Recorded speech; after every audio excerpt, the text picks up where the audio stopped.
This is your news source evening bulletin for today, Thursday, the 2nd day of September in the year 2021.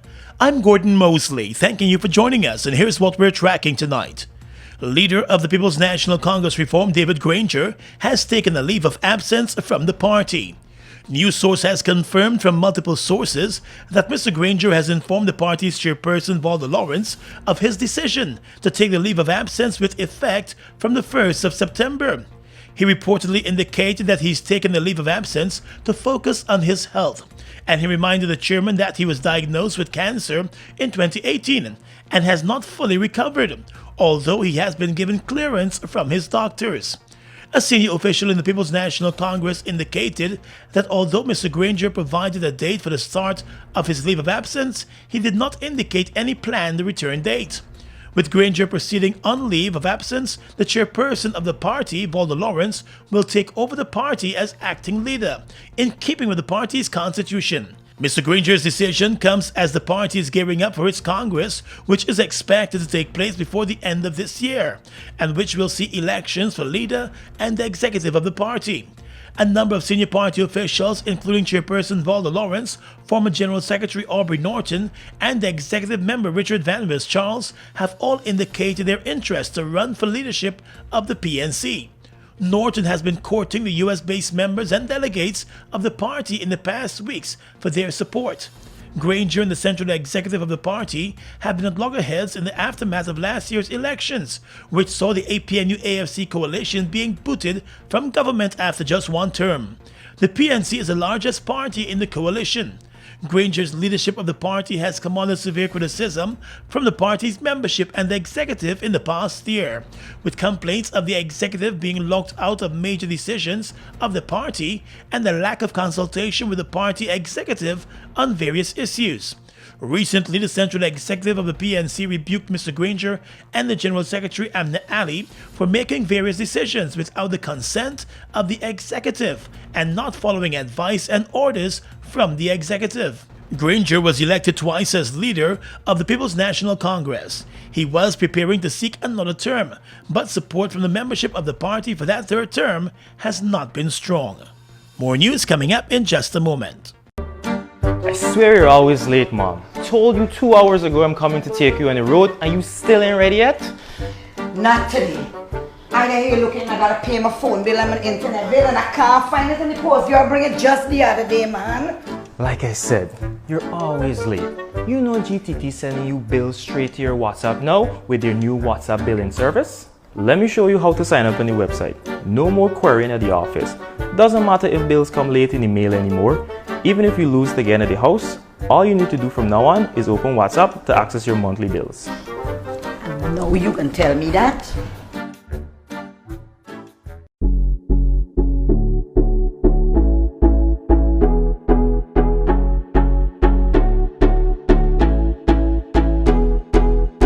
Take a shot, take a shot, take a shot, get back to your life. Take a shot, take a shot, take a shot, get back to your life. Take a shot, take a shot, take a shot, get back to your life. Take a shot, take a shot, take a shot, get back to your life. A message from Republic Bank. We've got exciting news! All 12-ounce yellow cab Buster are now only $100. Buster, live in Come full get your color. Buster $100. Come get your Buster $100. I'm in a rush. Digital got me in a rush. Driving style for the summer. Digital summer rush. Nobody's doing it big like Digicel this summer. Top up with $1,000 or more and collect the letters to spell the word RUSH for a chance to win one of 3 brand new Toyota Rush SUVs. Yes, you heard it right. 3 brand new Toyota Rush SUVs. Driving style for the summer. Hey, Digicel summer rush. Start topping up now.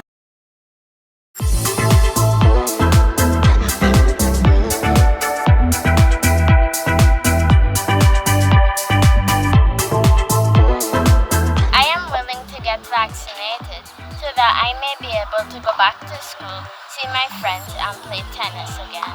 I would like to take this opportunity to encourage parents with children between the ages of 12 and 17 to have them vaccinated, as the benefits of vaccination outweighs the risk. These children will be able to attend school, and this will help to prevent their learning loss and also enhance their social skills. Get vaccinated.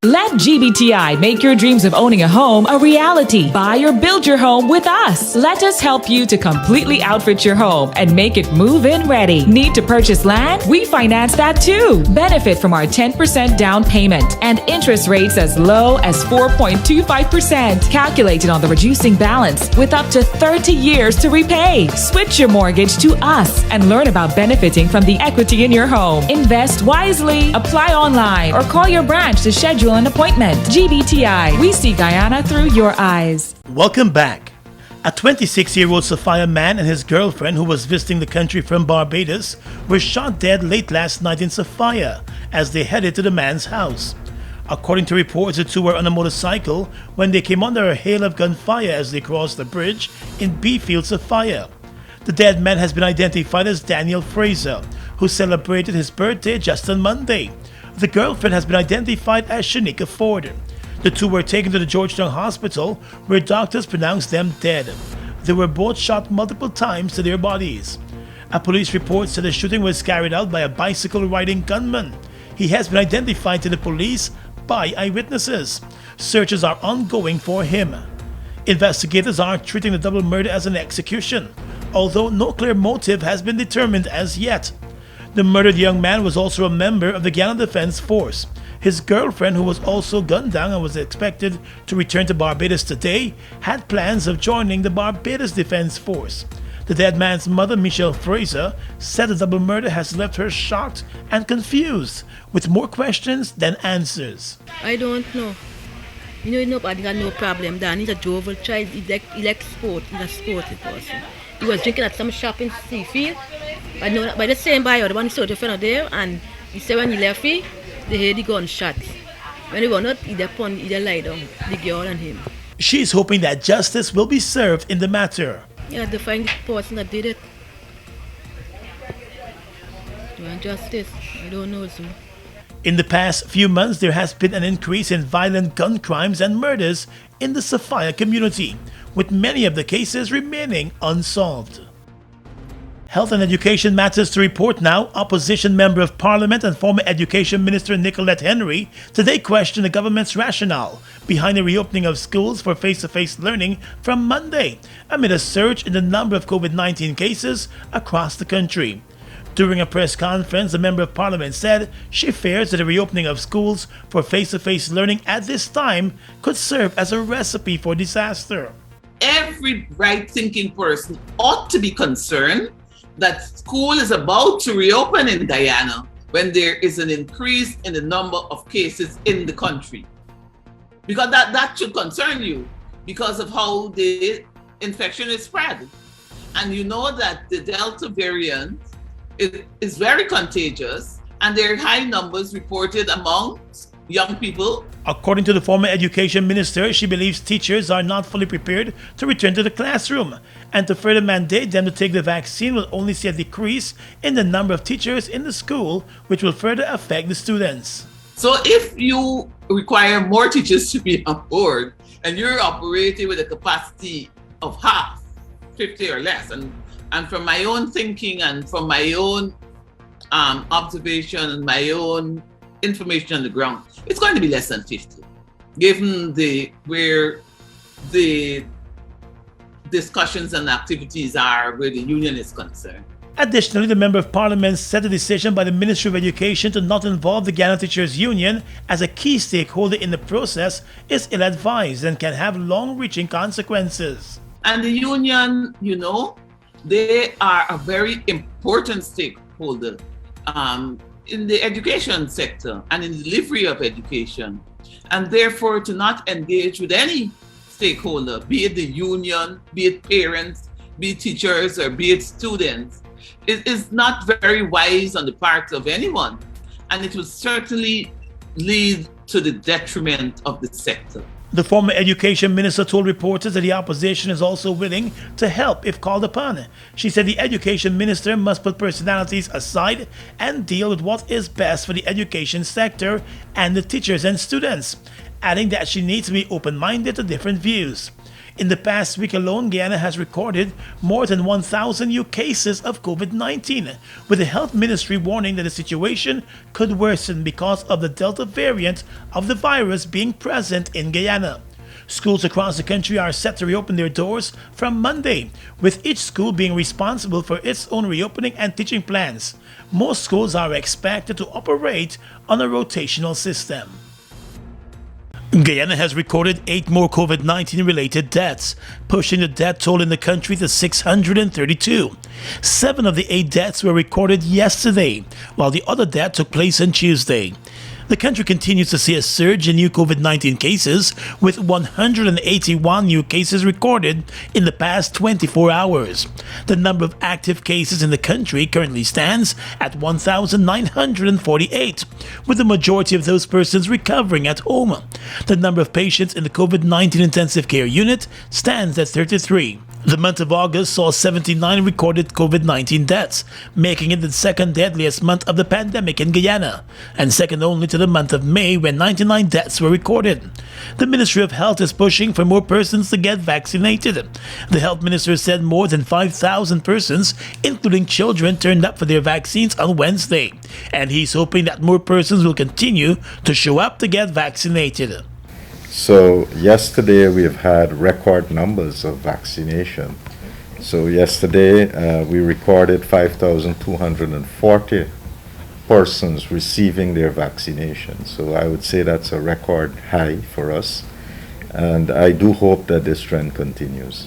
Of that 5,240 doses given out yesterday, the health minister explained that 951 doses were given to children, 1,694 were first dose vaccination for adults, and 2,595 doses were given to persons returning for their second dose.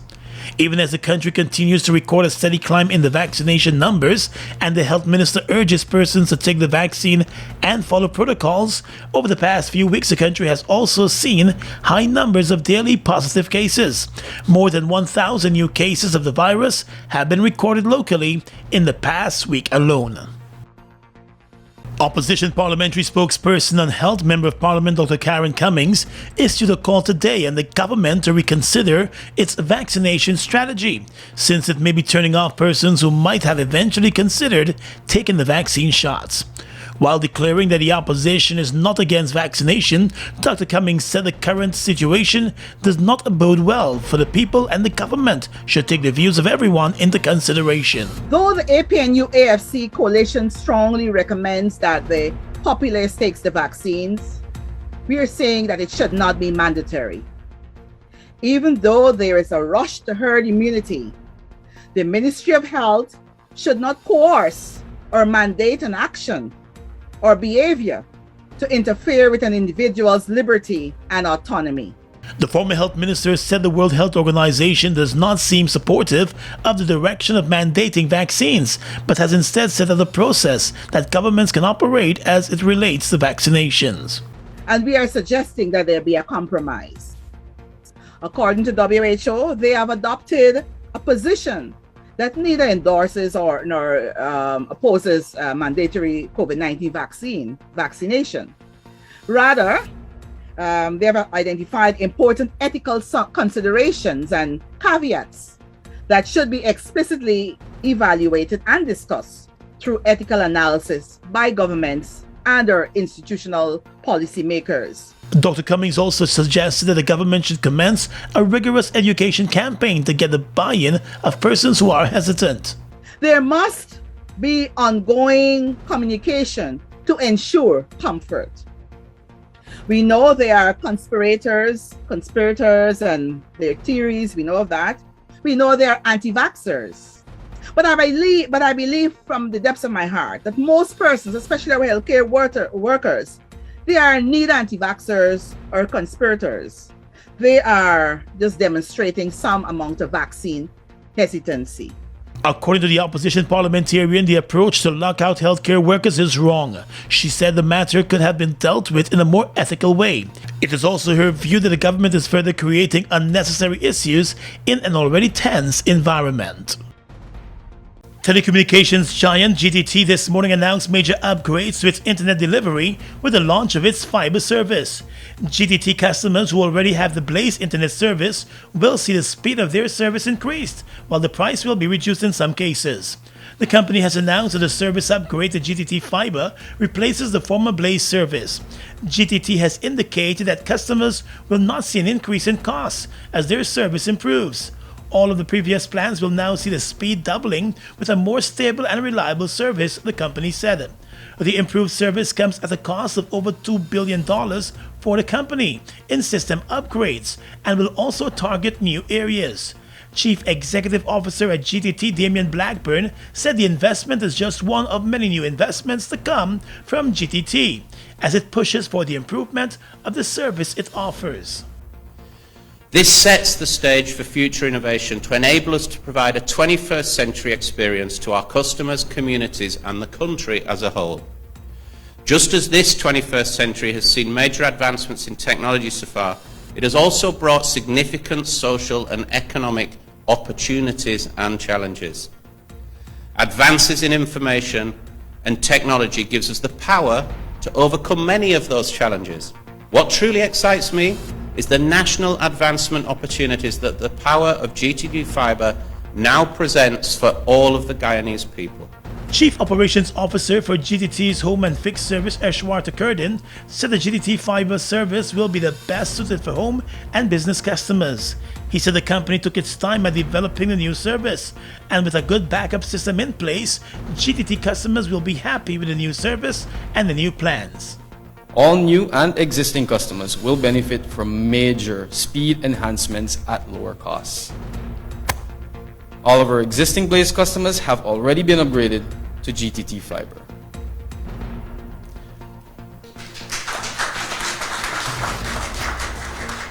Our new plans of Fiber 50, Fiber 100 and Fiber 150 provide more than double the speeds of our previous Blaze plans and at a lower cost. The company has also been in talks with the government and developers for the rollout of its service in many of the unserved and new communities. Company officials have indicated that they are aware of the hiccups that dogged its internet delivery service over the past year. But they promise that with the new fiber service, customers will be happy to return to GTT and stay with the company. On those we've lost along the way on Blaze, I do apologize to you. I know that we had some issues along the way. Billing sometimes wasn't right. Speed sometimes fluctuated as we worked through the kinks. Like I said, we took our time with this one. We made sure we got our ducks in a row. So we will be going back. We have a street sales team that's going knocking on doors, door to door in communities, new communities and those we've missed, to get those customers back on. The company said the introduction of GTT Fiber is one way in which the company is working to deliver on its promise to reliably connect its customers with the best available technology and fiber optics. The official residence of Guyana's president is being repainted to its original color of white, and the Private Sector Commission is standing the cost, according to President Irfan Ali. While the president did not offer any details of the repainting plan and the agreement with the Private Sector Commission to cover the cost, he made it clear that no state funds will be used for the repainting exercise. The historical building and heritage site was painted in 2 shades of green by former President David Granger in 2017, as he insisted that he was not breaking any laws with the repainting of the heritage building. However, the National Trust of Guyana wrote to Mr. Granger indicating its concern over the repainting without any consultation with the trust, as is required. The office of the president was also repainted in 2 shades of green under the former government. While green is the dominant color associated with the APNU-AFC coalition, Mr. Granger at the time brushed aside concerns, even as he came under some criticism for the change of the color that existed for decades during various governments. President Irfan Ali, in a statement yesterday, said while colors do not matter to him, national institutions do. So he welcomed the Private Sector Commission's decision to repaint the official residence of the Guyanese president. The 39-year-old pastry vendor who was killed when armed bandits opened fire on his pastry bus died from a gunshot wound to the chest, the post-mortem examination has revealed. The post-mortem exam was conducted in the body of Sean Albert, also known as Dexter Prince, today, and the pathologist found that a bullet entered the man's body through the armpit, exiting the chest close to his shoulder. The body has been handed over to the family for burial. Albert and one of his workmates were selling pastries and bread in the Onderneming Sandpit area on Sunday night when they came under attack by armed bandits. In an attempt to escape, the two salesmen tried to drive off from the scene, but the bandits opened fire, hitting Albert, who was driving the bus. He crashed as the bandits escaped. There have been no arrests. Hi Guyana, this is Tamika Marshall, and I'm here to bring you some need-to-know information on the CDC. So first off, what is the CDC?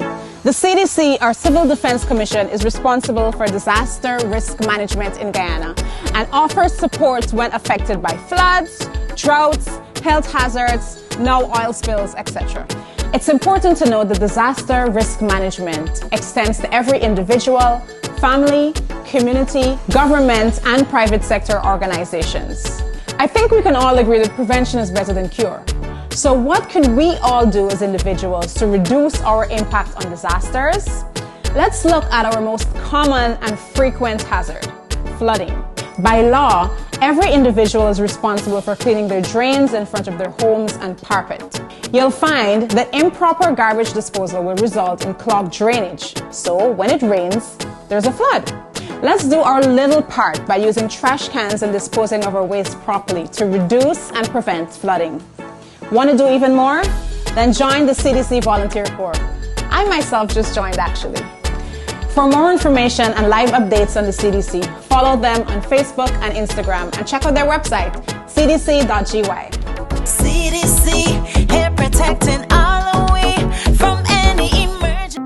It's one of your biggest goals, getting your own home, where memories are made, where happiness lives. You may feel that home ownership or renovation is beyond your reach, but we at Republic want you to know that there's always a way.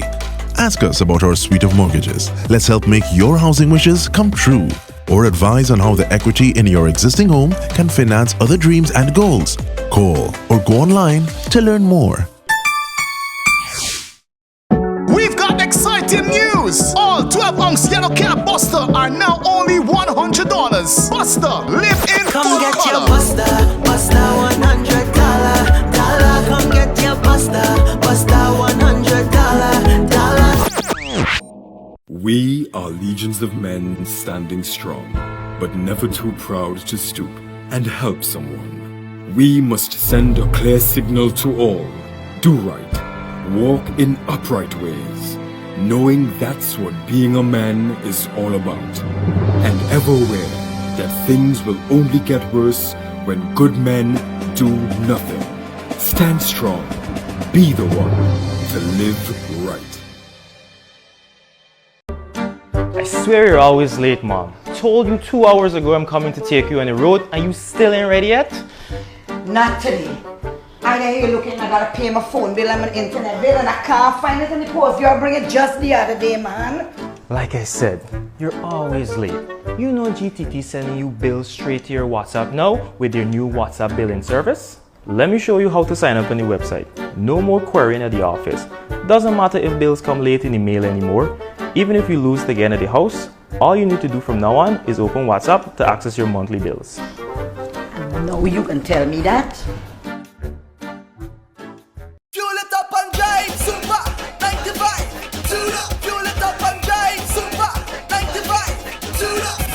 Protect your fuel system, boy. High mileage and performance, boy. Guy Oil Super 95 gasoline gives you more reasons to drive and is available at 56 service stations nationwide. For affordable price, high performance, and high mileage, choose Guyana's Super 95 gasoline. Fuel it up and drive.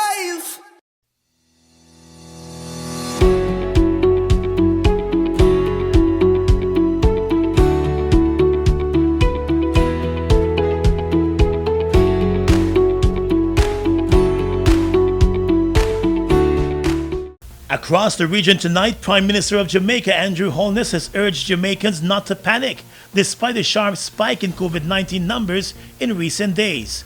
Up to Tuesday, the island had recorded 68,482 cases of the virus, with more than 1,500 deaths and over 18,000 active cases. But the Prime Minister at a media briefing said there was no need for Jamaicans to panic, as the government is doing its best to deal with the present challenge. The Prime Minister said it's not a situation where things have happened that should not have happened, but in general, he said he believes that the country and the government have done what is necessary to bring the situation under control. Following a record 929 new cases on Saturday, the island recorded 739 new COVID cases on Sunday, 729 cases on Monday, and 351 new cases on Tuesday, prompting the government to extend the no-movement days that have been in place across the island over the past 2 weeks. The Prime Minister used the address to the nation to announce that the island will be under no-movement days from Sunday the 5th of September to Tuesday the 7th. The no-movement period will resume on September 12th and be extended to September 14th, while the daily curfews will be in effect from 7 p.m. until 5 a.m. Mondays to Fridays and begin at 6 p.m. on Saturdays. Across in Barbados, the travel bubble, which exempted people from select countries from further quarantine or testing upon arrival in Barbados, has been discontinued. Countries with low COVID-19 positivity rates and low cases per 100,000 population every fortnight were allowed to be in the bubble, which went into effect on the 17th of July. It ceased to be effective on the 21st of August. The Chief Medical Officer, Dr. Kenneth George in Barbados, said the decision to discontinue the bubble was due to increased positivity rates and cases in many of the sister Caribbean nations. He pointed out that with the travel bubble no longer in effect, all protocols would now apply. For vaccinated travelers, the Barbados quarantine will be for 24 to 48 hours, while for unvaccinated travelers, 5 days with a retest on day 6. Additionally, the Chief Medical Officer stated that persons from countries of special interest will be required to quarantine for 7 days with a retest on day 8, irrespective of their vaccination status. And finally tonight, international news. The New York Times reports that in the aftermath of that ferocious storm that killed more than 24 people in New York, New Jersey, and Pennsylvania, national and local leaders acknowledged today that extreme weather events pose an urgent and ongoing threat. The storm killed at least 28 people and left more than 150,000 homes without power. States of emergency remained in effect across the region up to this midday, as officials sought to get a handle on the damage.